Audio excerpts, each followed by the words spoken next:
हम लोग chapter living world discuss कर रहे थे।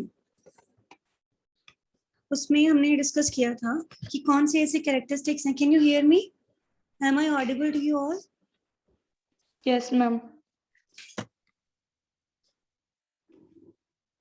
We were discussing about the exclusive characteristics of the living beings. ये हम टॉपिक कर चुके हैं कि दो कैरेक्टरिस्टिक्स हैं, consciousness and metabolism. These two can be called as exclusive characteristics of the living beings. कि इनमें से अगर एक ऑप्ट करना आता है तो go for the consciousness, क्योंकि consciousness एक ऐसा फीचर है जो सिर्फ और सिर्फ लिविंग में होगा, नॉन लिविंग में ये नहीं है. Second, metabolism, series of reactions है. नो डाउट कि इनको आप लेबोरेटरी कंडीशंस में, आर्टिफिशियल कंडीशंस में भी कर सकते हैं, बट मेटाबॉलिज्म नेम सिर्फ वर्ड तभी यूज होगा when these reactions are carried out in the living system only. Living body के अंदर जब ये रिएक्शंस होंगी तभी ये वर्ड यूज करेंगे मेटाबॉलिज्म, अदरवाइज मेटाबॉलिज्म आप वर्ड यूज नहीं कर सकते हो. तो ये दो फीचर्स थे जो एक्सक्लूसिवली लिविंग पे अप्लाई होते हैं, नॉन लिविंग पे अप्लाई ये नहीं होते. नेक्स्ट टॉपिक है लिविंग और नॉन लिविंग. हमने डिस्कस किया. इस पूरे चैप्टर में हमें यही पढ़ना है, लिविंग वर्ल्ड क्या है, बायोलॉजी क्या है, study of life is known as biology. Living और नॉन लिविंग को आप डिफरेंशिएट कैसे करोगे, ये एक पार्ट था जो हम कर चुके हैं. नेक्स्ट पार्ट है कि जितने भी लिविंग ऑर्गेनिजम्स, लिविंग बीइंग्स अर्थ पे नोन है, उनकी नेमिंग कैसे की जाती है. ऑब्वियसली बिना नेम के किसी का कोई भी आइडेंटिफिकेशन नहीं हो सकता. तो क्वेश्चन ये है कि उनकी नेमिंग कैसे की जाएगी. नेमिंग को इंग्लिश में बोलते हैं नॉमेनक्लेचर. अब इस नॉमेनक्लेचर को अगर सपोज साइंटिस्ट हैं, बड़ी बड़ी रिसर्च होती रहती हैं, नई कोई स्पीशीज अगर मिली है किसी एरिया में, किसी जगह पे कोई नई स्पीशीज के बारे में पता लगा, तो उसका एक ऐसा नॉमेनक्लेचर होना चाहिए, ऐसा नेम होना चाहिए जो वाइडली एक्सेप्टेड हो. वाइडली एक्सेप्टेड का मतलब है जिसको पूरा का पूरा यूनिवर्स एक्सेप्ट कर सके. वर्नैकुलर वर्ड का मतलब होता है लोकल लैंग्वेज. हम लोग नॉमेनक्लेचर के अंदर, ऑर्गेनिजम्स के नॉमेनक्लेचर के अंदर वर्नैकुलर नेम्स को, लोकल नेम्स को यूज नहीं कर सकते. लोकल नेम्स हर जगह अलग अलग रहेंगे. फॉर एग्जांपल कैलोट्रोपिस है, हमारे यहाँ पे उसे आग का पौधा कहते हैं, किसी किसी एरिया में उसे मदार का नाम भी दिया जाता है.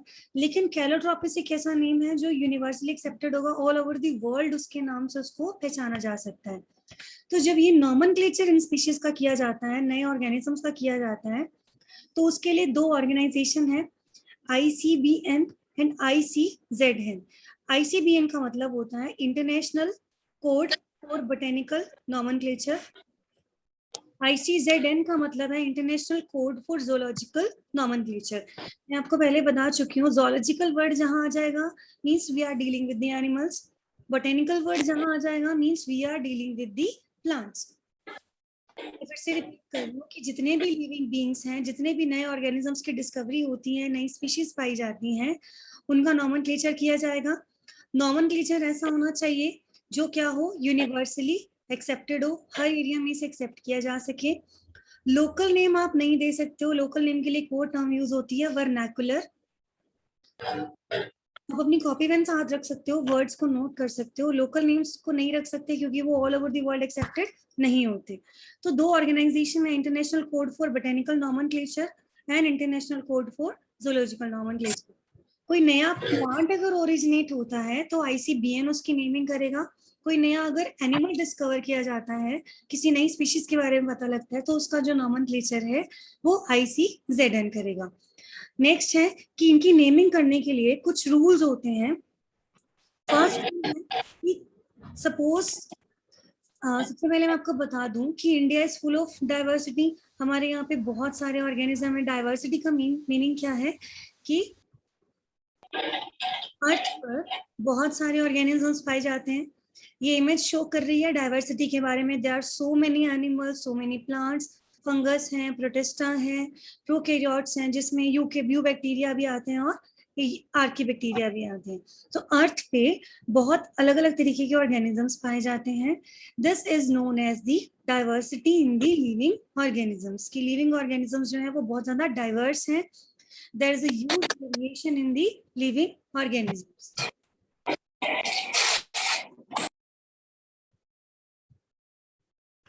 तो जब इनका नेमिंग किया जाता है, इनके पर्टिकुलर रूल्स हैं।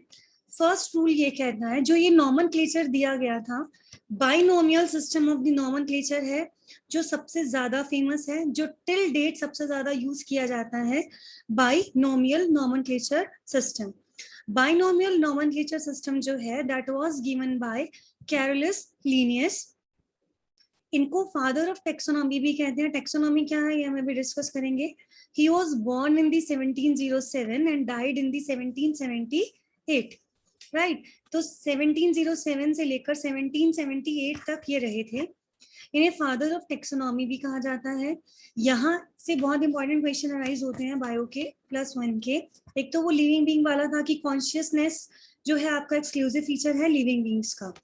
नेक्स्ट इनका नाम बहुत फेमस है, कैरोलस लीनियस, और कहीं कहीं इसको प्रोनाउंस करते हैं Carls Linnaeus. He is known as father of taxonomy, क्योंकि इन्हें फादर ऑफ टेक्सोनॉमी इसीलिए बोला जाता है कि इन्होंने बहुत बड़ा कंट्रीब्यूशन दिया था टेक्सोनॉमी के अंदर। इन्होंने लगभग 4400 एनिमल्स को नेम किया था, 7700 प्लांट स्पीशीज को नेमिंग की थी। इन्होंने एक सिस्टम दिया था नेमिंग करने का, जिसको बोला जाता है binomial nomenclature system. Binomial nomenclature system का मतलब है, बाई मतलब टू, यहाँ इस इमेज में दिखाई दे रहा होगा को, बाई मतलब टू, नोमियल मतलब नेम्ड, नॉमेनक्लेचर मतलब नेमिंग सिस्टम। सपोज किसी जगह पर कोई नई स्पीशीज, नया ऑर्गेनिज्म डिस्कवर हुआ, तो उसको इसी सिस्टम के अकॉर्डिंग नाम रखा जाएगा। सिस्टम ये कहता है कि उसके 2 वर्ड का नाम होना चाहिए। This is suppose first word, ठीक है, और ये क्या है, ये पहला वर्ड है मान लो, और ये उसका क्या है, दूसरा वर्ड, राइट। तो जो फर्स्ट वर्ड होगा वो जीनस को रिप्रेजेंट करेगा। जीनस क्या है हम अभी डिस्कस करेंगे। सेकंड जो वर्ड होगा वो स्पीशीज को रिप्रेजेंट करेगा। दूसरा, इसको लिखने का एक पर्टिकुलर रूल है, जीनस का जो फर्स्ट अल्फाबेट होगा that will be the capital, species का जो फर्स्ट अल्फाबेट होगा that will be the small. अगर आप इसको टाइप करते हो, टाइप मतलब कंप्यूटर में लिख रहे हो या किसी डिवाइस से लिख रहे हो इसको, तो ये इटैलिक्स में होगा।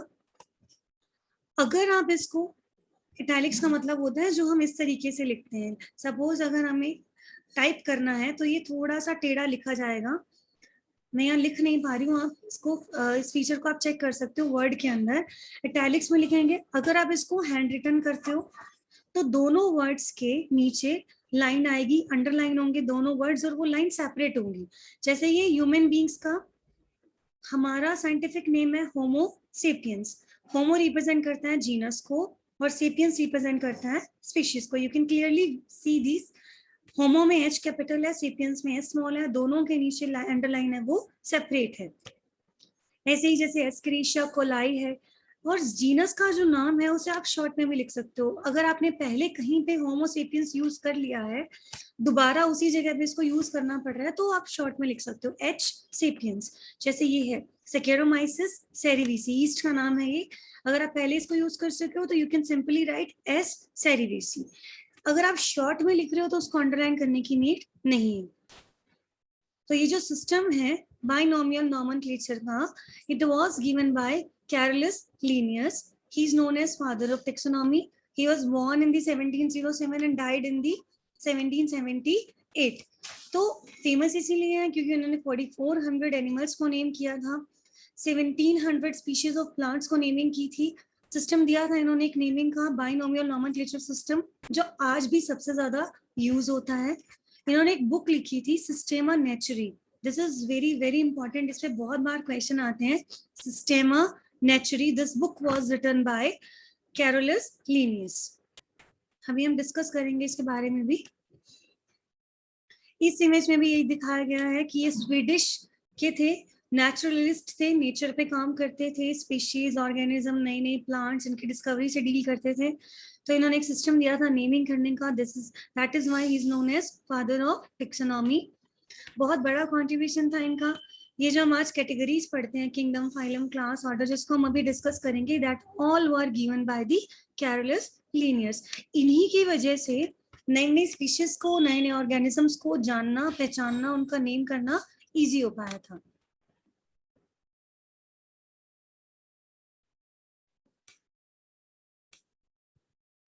तो हम डिस्कस कर रहे थे कि नॉमेनक्लेचर का मतलब क्या है। जब भी कोई नया ऑर्गेनिज्म डिस्कवर होता है, प्लांट हो चाहे एनिमल हो, तो फर्स्ट उसकी रिक्वायरमेंट, जब घर में बच्चा पैदा होता है तो उसका नामकरण किया जाता है, उसी नाम से उसको पहचाना जाएगा। इन द सिमिलर वे, जब कोई नेचर में कोई नया ऑर्गेनिज्म डिस्कवर होता है, the first and the foremost important task is nomenclature. Nomenclature के अंदर प्लीज इसको आप नोट डाउन कर लीजिएगा जो मैं अभी आपको बोल रही हूँ, क्योंकि वो नोट्स में नहीं लिखा हुआ है।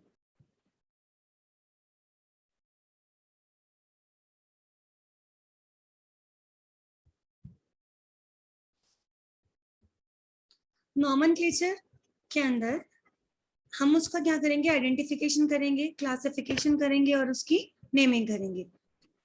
नॉमेनक्लेचर का सिस्टम किया किसने था? कैरोलस लीनियस ने दिया था। सिस्टम कौन सा है?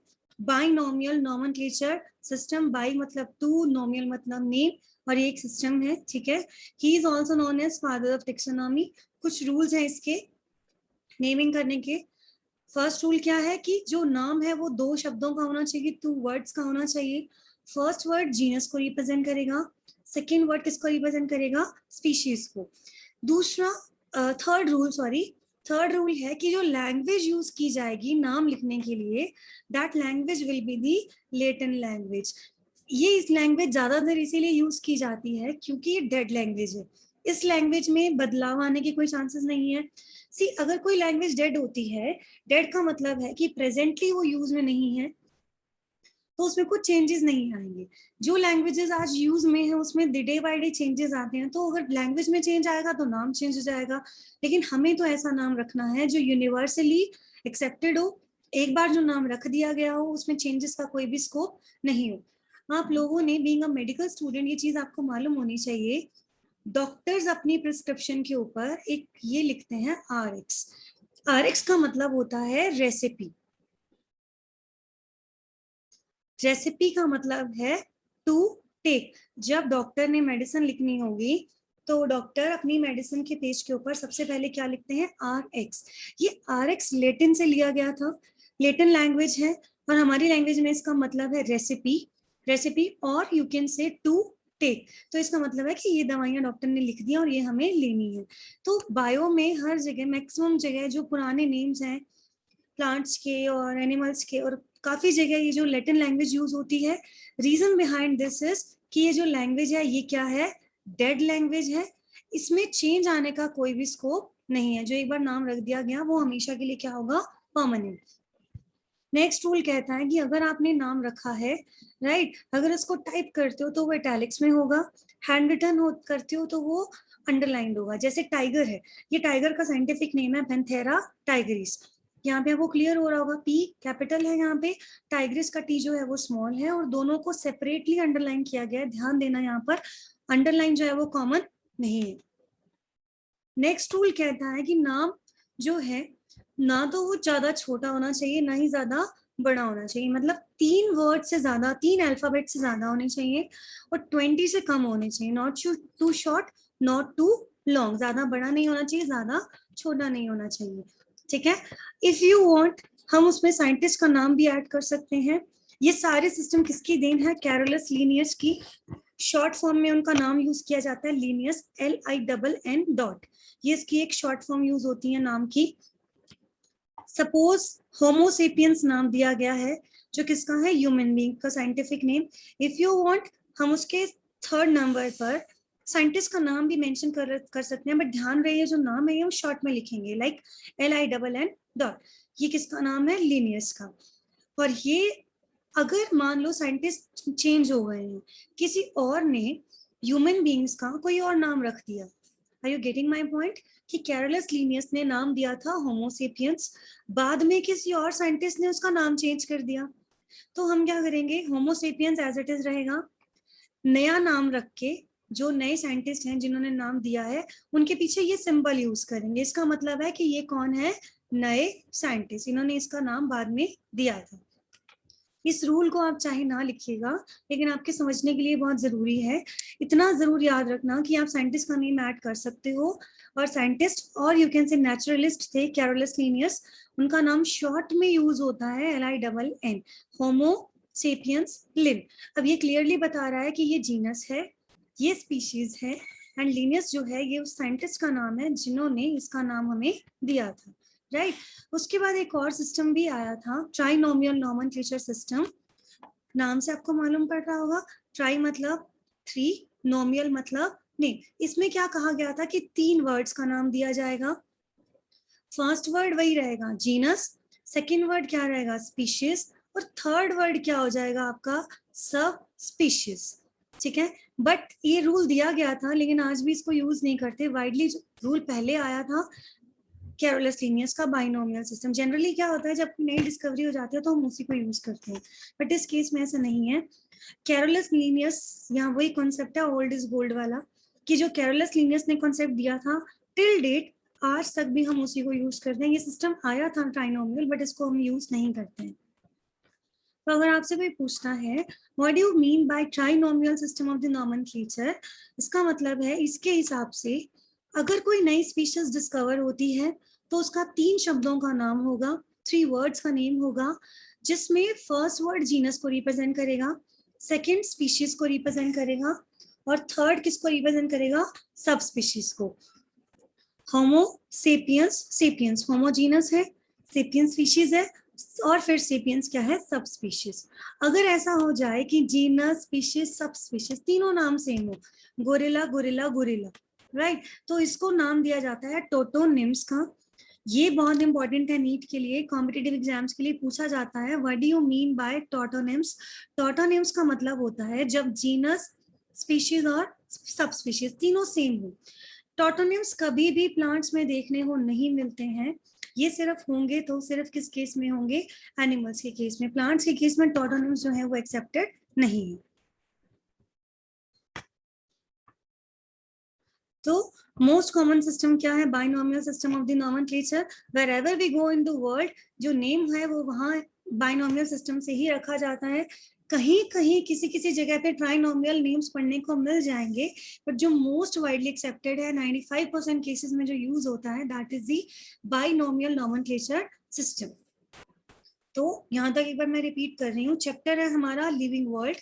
इस चैप्टर में पहले हमने ये डिस्कस किया है कि लिविंग ऑर्गेनिजम्स क्या होते हैं और नॉन लिविंग ऑर्गेनिजम्स क्या होते हैं, राइट। उसके बाद जो लिविंग ऑर्गेनिज्म है, लिविंग ऑर्गेनिजम्स क्या है और नॉन लिविंग क्या है, अब तक हमने ये डिस्कस किया, ठीक है। लिविंग के कौन से फीचर्स ऐसे हैं जो एक्सक्लूसिव हैं, सॉरी एक्सक्लूसिव का मतलब होता है सिर्फ और सिर्फ लिविंग पे अप्लाई होते हैं। यहाँ हमने 2 डिस्कस किए मेन, क्या था, मेटाबॉलिज्म एंड कॉन्शियसनेस। लेकिन अगर इन दोनों में से एक ऑप्शन आता है then this is the important consciousness. ये ऐसा फीचर है जो सिर्फ और सिर्फ लिविंग में देखने को मिलेगा, नॉन लिविंग में देखने को ये नहीं मिलता। ये इस चैप्टर का एक टॉपिक था। नेक्स्ट टॉपिक आता है नॉमेनक्लेचर। आपने पढ़ तो लिया कि लिविंग कौन है, नॉन लिविंग कौन है, एक्सक्लूसिव फीचर्स क्या हैं, कौन से फीचर्स ऐसे हैं जो एक्सक्लूसिव नहीं हो सकते। नॉमेनक्लेचर आता है, नॉमेनक्लेचर का मतलब होता है किसी भी ऑर्गेनिज्म का नामकरण करना, उसका नाम देना, उसको एक क्या देना, आइडेंटिटी देना। हम उसे कैसे आइडेंटिफाई कर सकते हैं, हम उसे कैसे आइडेंटिटी दे सकते हैं, राइट। अब इसमें हम पढ़ते हैं कि ये जो नॉमेनक्लेचर वर्ड जहां भी आ जाएगा, जो आज सबसे ज्यादा सिस्टम यूज होता है that is the binomial system of the nomenclature. Binomial का मतलब है बाई मतलब 2, नोमियल मतलब नेम। ये सिस्टम किसने दिया था, कैरोलस लीनियस ने। चाहे इनका शॉर्ट में नाम यूज होता है तो ओनली लिन को यूज करते हैं बस, कैरोलस लीनियस पूरा यूज हम नहीं करते। इसके कुछ रूल्स थे, जो 2 वर्ड का नाम होना चाहिए, जीनस है, स्पीशीज है, कौन सा कैपिटल है, कौन सा स्मॉल है। अगर आप टाइपिंग में कर रहे हो तो वो इटैलिक्स में होना चाहिए, अगर आप हैंड रिटन कर रहे हो तो नाम जो है वो सेपरेटली क्या होना चाहिए, अंडर लाइन होना चाहिए। अब तक हमने ये डिस्कस किया। ट्राइनोमियल सिस्टम ऑफ नॉमेनक्लेचर भी आया था, लेकिन टिल डेट जो आज सबसे ज्यादा यूज होता है वो क्या है, बाइनोमियल नॉमेनक्लेचर सिस्टम। ये इमेज मैं ग्रुप में शेयर करूंगी। फादर ऑफ टेक्सोनॉमी ने बोला जाता है, he was born in the 1707 sorry, and he was died in the 1778। ये ईयर बहुत इंपॉर्टेंट है। क्यों ये इतने फेमस है? 4400 एनिमल स्पीशीज के इन्होंने नेम दिए थे, 7700 प्लांट स्पीशीज को इन्होंने नेम किया था। एक बुक लिखी थी इन्होंने सिस्टेमा नेचुरी, उसके बारे में, इनके बारे में, इस सब चीजों के बारे में इन्होंने डिस्कस किया था।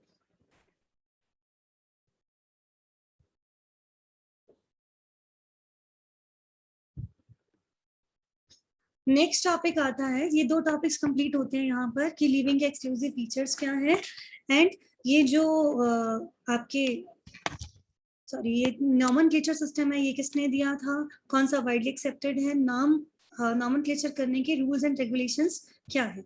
नेक्स्ट आता है टॉपिक कि what are the important definitions related to the classification and their arrangement। यहाँ पे बार बार एक वर्ड यूज होगा, hierarchy।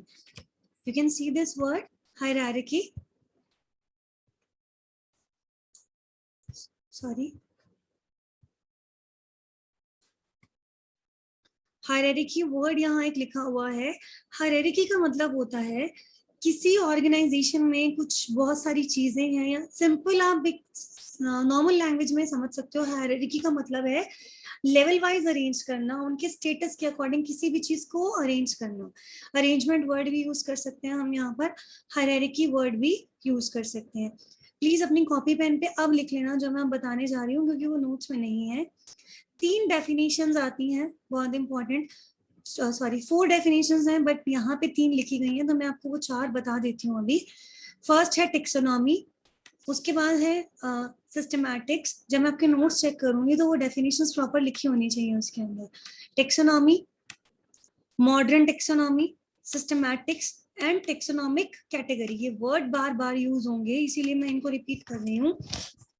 Taxonomy, modern taxonomy, systematics and taxonomic categories. Hierarchy का मतलब सिंपल है, किसी भी ऑर्गेनिज्म, किसी भी चीज को स्टेटस वाइज अरेंज करना, मतलब असेंडिंग ऑर्डर में या फिर डिसेंडिंग ऑर्डर में। असेंडिंग डिसेंडिंग आप समझते होगे, लार्जेस्ट से स्मॉलेस्ट पे आ जाओ या स्मॉलेस्ट से लार्जेस्ट पे चले जाओ, किसी चीज को लेवल वाइज अरेंज करना is known as the hierarchy. हम पढ़ चुके हैं कि नामकरण कैसे करते हैं, नॉमेनक्लेचर कैसे करते हैं, who gave that system, what is the name of that system, binomial system of the nomenclature, rules क्या थे उसके। अब क्या है कि बहुत सारे ऑर्गेनिजम्स हैं, उनको अरेंज कैसे किया जाए। फर्स्ट टर्म आती है आपकी टेक्सोनॉमी। टेक्सोनॉमी जो टर्म है दैट वाज गिवन बाय केंडोल। ये नाम बहुत बार कॉम्पिटिटिव एग्जाम में पूछा जाता है। केंडोल ने टेक्सोनॉमिक की डेफिनेशन दी थी। टेक्सोनॉमी का मतलब होता है it is a branch of science which deals with the ID short में लिखा है मैंने, identification, nomenclature and classification of organism. समझो इसको ध्यान से। सपोज कोई ऑर्गेनिज्म ए है, नया नया नया किसी साइंटिस्ट को नया इसको आइडेंटिफाई किया है, लोग इसके बारे में कुछ जानते नहीं है, तो क्या करेंगे, इसकी आइडेंटिफिकेशन की जाएगी, इसके बारे में देखा जाएगा इसमें कौन कौन से कैरेक्टरिस्टिक्स हैं, कैसा है, पूरा इसका आइडेंटिफिकेशन करेंगे, इसका नॉमेनक्लेचर करेंगे, फिर इसको क्लासिफाई करेंगे कि ऑलरेडी आज तक 1.7, ये नोट कर लेना, 1.7 to 1.8 मिलियन स्पीशीज नोन है आज की डेट में, ठीक है। इतनी स्पीशीज ऑलरेडी नोन है। सपोज कोई नई स्पीशीज के बारे में पता लगा, तो क्या देखा जाएगा, उसको आइडेंटिफाई करेंगे, उसके कैरेक्टरिस्टिक्स के बारे में पता लगाएंगे, उसका नॉमेनक्लेचर करेंगे, फिर ये देखेंगे कि वो जो ऑलरेडी 1.7 1.8 मिलियन स्पीशीज हमें पता है, ये किससे मैच करती है। ऑब्वियसली कहीं ना कहीं ये मैच खाएगी, उसी के अकॉर्डिंग इसको क्लासिफाई कर दिया जाएगा, एक पर्टिकुलर ऑर्डर में रख दिया जाएगा। यहाँ ये जो काम जहाँ किया जाता है, that branch of the science is known as the taxonomy. Science की अलग अलग ब्रांचेस होती हैं, जैसे जो ये डीएनए से और क्राइम डिपार्टमेंट से डील करता है वो फोरेंसिक साइंस है, ठीक है। रिसर्च पर्पस में जो काम होता है वो रिसर्च वाली साइंस हो जाएगी। ये जो क्लासिफिकेशन नेचर से डील करते हैं, नई नई स्पीशीज का नाम रखना है, ये वाली ब्रांच कौन सी हो जाएगी, टेक्सोनॉमी। साइंस एक बहुत वास्ट फील्ड है, आप सबको पता होगा, इसमें अलग अलग ब्रांचेस आती हैं। साइंस की टेक्सोनॉमी क्या है, ये वो ब्रांच है साइंस की which deals with the identification, nomenclature and classification of the organism. यहाँ आप साथ में मेंशन कर लो कि टेक्सोनॉमी के अंदर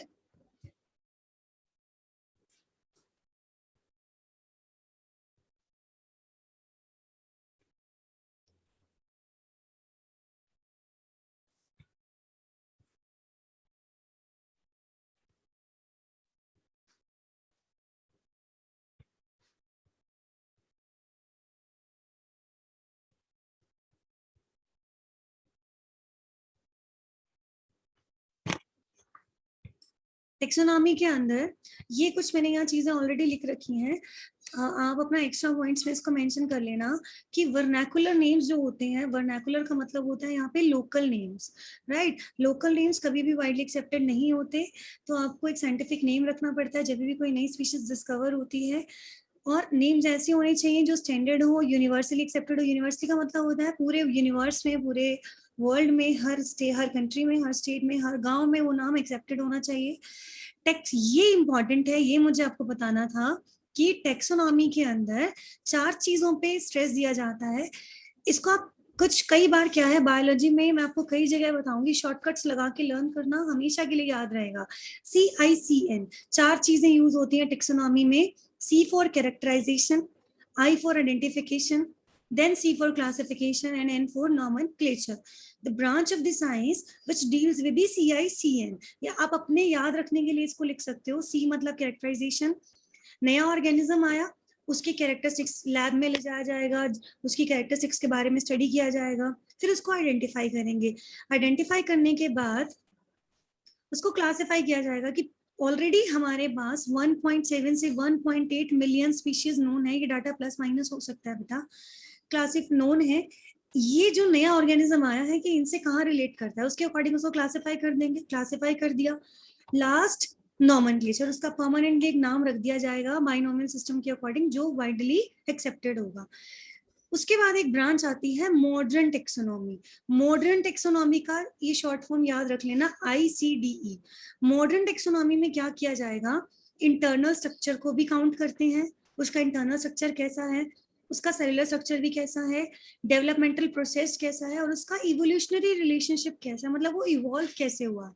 मैं फिर से रिपीट कर रही हूँ, बोर्ड के लिए मॉडर्न टेक्सोनॉमी में जाने की जरूरत नहीं है, but if you are interested in any competitive exam, और होना भी चाहिए, अदरवाइज क्या ही फ्यूचर है। अगर आपको खूब अच्छे से पढ़ना है, ये डेफिनेशन सारी आपको लर्न होनी चाहिए। टेक्सोनॉमी में 4 चीजें आती हैं, characterization, identification, classification and nomenclature, ठीक है। मॉडर्न टेक्सोनॉमी उसके बाद में आई थी, इसमें ये 4 चीजें ऐड हुई थी। इसका अब जैसे नया ऑर्गेनिज्म आया, पहले क्या करते थे, सिर्फ कैरेक्टरिस्टिक देख लिए, आइडेंटिफाई कर दिया, क्लासिफाई कर दिया और उसका नाम रख दिया। फिर एक नई ब्रांच आई, उसने कहा कि इससे काम नहीं चलेगा, हमें इंटरनल स्ट्रक्चर भी देखना होगा, सेलुलर स्ट्रक्चर भी चेक करना होगा, उसकी डेवलपमेंट कैसी हुई है और उसका इवोल्यूशनरी रिलेशनशिप कैसा है। फिर एक ब्रांच आती है सिस्टमैटिक्स। यहाँ मैंने तीनों डेफिनेशन साथ साथ लिखी थी, मॉडर्न टेक्सोनॉमी मैंने यहाँ नहीं लिखा है। सिस्टमैटिक का जो टर्म थी वो किसने दी थी, कैरोलस लिनियस ने। पहली बार कैरोलस लिनियस ने इस वर्ड को अपनी किताब में यूज किया था। उस बुक का नाम क्या है, सिस्टेमा नेचुरी, मैंने आपको इमेज में भी दिखाया था। इस बुक के अंदर उन्होंने पहली बार इस नाम को यूज किया था, सिस्टमैटिक्स। सिस्टमैटिक्स का मतलब होता है, टेक्सोनॉमी क्लियर होगा आपको, कि एक ब्रांच ऑफ साइंस है, नया ऑर्गेनिज्म कोई डिस्कवर हुआ, उसको आइडेंटिफाई किया, सॉरी इसको कैरेक्टराइज किया, आइडेंटिफाई किया, क्लासिफाई किया, CICN याद रखना है आपको। कैरेक्टराइज किया, आइडेंटिफाई किया, क्लासिफाई किया और उसकी नॉमेनक्लेचर कर दी। मॉडर्न टेक्सोनॉमी कहती है कि डिटेल में जाना, इंटरनल स्ट्रक्चर, सेलुलर स्ट्रक्चर, ये सब भी मालूम होना चाहिए। सिस्टमैटिक्स ये बोलता है कि टेक्सोनॉमी तो है ही है कि आपको उसको CICN तो फॉलो करना ही है, characterization, identification, classification and nomenclature, plus आपस में ऑर्गेनिजम्स का रिलेशनशिप क्या है वो भी होना चाहिए। तो मैं आपसे एक क्वेश्चन पूछ रही हूँ कि दोनों में ब्रॉड कौन टर्म है, टेक्सोनॉमी ज्यादा बड़ा माना जाएगा या सिस्टमैटिक्स?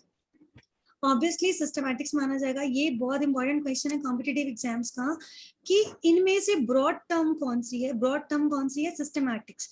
देखो टेक्सोनॉमी तो सिर्फ इसी से डील कर रही है कि कैरेक्टराइज कर दिया, आइडेंटिफाई, क्लासिफाई, नेमिंग कर दी। सिस्टमैटिक में एक चीज और ऐड हो रही है, मतलब इवोल्यूशनरी रिलेशनशिप भी उनका आपस में पता होना चाहिए। फिर आता है टेक्सोनॉमिक कैटेगरीज। जब भी कोई नया ये कैटेगरीज बनाई गई हैं, मैं अभी हम डिस्कस करेंगे, आपने शायद पढ़ी भी होंगी, kingdom, phylum, family, class, order, genus, species, इन ऑर्गेनिजम्स को डिवाइड किया गया है, ठीक है। ये जो कैटेगरीज होती हैं टेक्सोनॉमी के अंदर, जो कैटेगरीज आती हैं, लेवल आते हैं, इनको टेक्सोन भी, कैटेगरी कह सकते हो, टेक्सोन कह सकते हो और लेवल कह सकते हो, 3 नाम आप इसको दे सकते हो। तो ये 7 है आज जो हम यूज करते हैं, इनको क्या नाम देते हैं हम, टेक्सोनॉमिक कैटेगरीज। ये सब भी किसने दिया था, कैरोलस लिनियस ने। पहले उन्होंने क्या किया था, ये कैटेगरीज दी थी, जीनस, स्पीशीज, क्लास, ऑर्डर और वेराइटी। बाद में किंगडम, फाइलम, फैमिली को ऐड किया गया था। तो आज की डेट में जो यूज होते हैं वो 7 कैटेगरीज हैं, kingdom, phylum, class, order, family, genus and species. ये सीक्वेंस प्रॉपर याद रहनी चाहिए आपको। आप उल्टा भी लिख सकते हो, स्पीशीज उल्टा यहाँ से लिख सकते हो, species, genus, family, order, class, phylum और किंगडम, या इस तरीके से लिख सकते हो, ये सबसे बड़ा है, ये उससे छोटा, ये उससे छोटा, फिर ये उससे छोटा, मतलब ये आपका डिसेंडिंग ऑर्डर है। You can also right in the ascending order, लेकिन ध्यान रहे आप इनको शफलिंग नहीं कर सकते। आप ऐसे नहीं कर सकते हो कि किंगडम पहले लिख दिया, क्लास बाद में लिख दोगे, फाइलम उसके बाद लिख दोगे। ये सीक्वेंस ऐसे ही रहेगी। आप असेंडिंग और डिसेंडिंग ऑर्डर फॉलो कर सकते हो, मतलब उल्टे से भी लिख सकते हो और यहाँ से भी लिख सकते हो। आज हम इतना ही करेंगे। मैं इसको एक बार रिपीट कर देती हूँ कि लिविंग वर्ड के फीचर्स हमने कर लिए थे, एक्सक्लूसिव फीचर्स, ठीक है। उसके बाद आता है कि नॉमेनक्लेचर कैसे किया जाएगा। कोई नई स्पीशीज अर्थ पर डिस्कवर होती है, आज की डेट में 1.7 to 1 मिलियन स्पीशीज नोन है, ये ध्यान रखना है आपको। जैसे जैसे एरिया ऑफ रिसर्च बढ़ता जाएगा, नंबर ऑफ स्पीशीज भी बढ़ती जाती है। जैसे मान लो किसी इंसान का एरिया ऑफ रिसर्च इतना है, किसी नेचुरलिस्ट ने इतने एरिया में रिसर्च करी, उसको इस एरिया में कितनी मिली, 2000 स्पीशीज। मैं किसी एग्जांपल ले रही हूँ, उसने क्या किया, अपना एरिया ऑफ रिसर्च बढ़ा दिया, ठीक है। अब नंबर ऑफ स्पीशीज भी बढ़ जाएगा। ये एक तरह से वही एरिया बात है कि हम अपना एरिया बढ़ाते जा रहे हैं तो नंबर ऑफ स्पीशीज भी उसमें बढ़ता जाएगा। आज की डेट में 1.7 to 1.8 मिलियन स्पीशीज नोन है। कोई नई स्पीशीज पता लगती है, इवन प्लांट्स की या एनिमल्स की, तो 2 ऑर्गेनाइजेशन है, international code for botanical nomenclature and ICZN, ये उसका नेमिंग करती है। ये सिर्फ ऑर्गेनाइजेशन है, लेकिन ये कौन सा रूल फॉलो करती है, बाइनोमियल सिस्टम को फॉलो करते हैं। Binomial system was given by Carolus Linnaeus. इनके कुछ रूल्स हैं, ये रूल्स आप अपने आप पढ़ लीजिएगा क्योंकि we are running short of the time, तो मैं ये दोबारा से रिपीट नहीं कर पाऊंगी। उसके बाद नेक्स्ट है, इन रूल्स के बाद था कि ट्राइनोमियल सिस्टम भी आया था। एक ये रूल ध्यान रखना है आपको कि साइंटिस्ट का नेम भी आप ऐड कर सकते हो 3rd नंबर पर। लिखना कैसे, अंडरलाइन करना है या इटैलिक्स में लिखना है। ट्राइनोमियल सिस्टम में 3 वर्ड्स का नाम दिया गया था।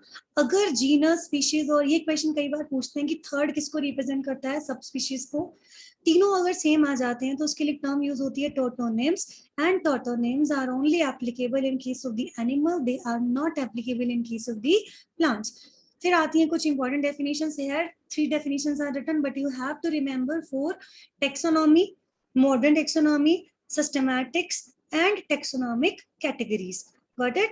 taxonomy में आप कोड लगा सकते हो, ये आपको पूरी बायो में हेल्प करेगा। आप छोटे छोटे ट्रिक्स बना सकते हो चीजों को लर्न करने के लिए। कुछ चीजों में कॉन्सेप्ट रहता है, कुछ ऐसी चीजें आती हैं जो आपको बाय हार्ट लर्न करनी पड़ती है, वहां आप ये लगा सकते हो। CNC में मैंने आपको एक चीज, टेक्सोनॉमी में एक छोटी सी चीज बताई कि आपको इतना ध्यान रखना है यहाँ पर CICN कि कोई नया ऑर्गेनिज्म आया, जो ब्रांच ऑफ साइंस उसकी कैरेक्टराइजेशन करेगी, उसकी आइडेंटिफिकेशन करेगी, उसकी क्लासिफिकेशन करेगी, उसका नाम रखेगी, नॉमेनक्लेचर करेगी, that branch is known as the taxonomy. Term दी गई थी कैंडोल ने, बट फादर ऑफ टेक्सोनॉमी किसको बोला जाता है, कैरोलस लिनियस को। ये चीजें आपको ध्यान रखनी है। मॉडर्न में कुछ एक्स्ट्रा ऐड किया जाता है, मॉडर्न का मतलब हमेशा ये एक्स्ट्रा रहेगा। आई इंटरनल स्ट्रक्चर ऐड कर लो, सेलुलर स्ट्रक्चर भी ऐड करो, उसकी डेवलपमेंट कैसी हुई ये, और उसका इवोल्यूशन कैसे हुआ ये भी। इसके साथ साथ ये भी ऐड किया गया था मॉडर्न टेक्सोनॉमी के अंदर। फिर आती है सिस्टमैटिक्स। सिस्टमैटिक वर्ड को पहली बार ध्यान रखना, कैरोलस लिनियस ने ये टर्म पहली बार अपनी किताब में यूज की थी, सिस्टेमा नेचुरी के अंदर। सिस्टमैटिक का मतलब होता है टेक्सोनॉमी तो हो ही हो, प्लस इवोल्यूशनरी रिलेशनशिप भी होना बनता है, ये दोनों साथ में होने चाहिए।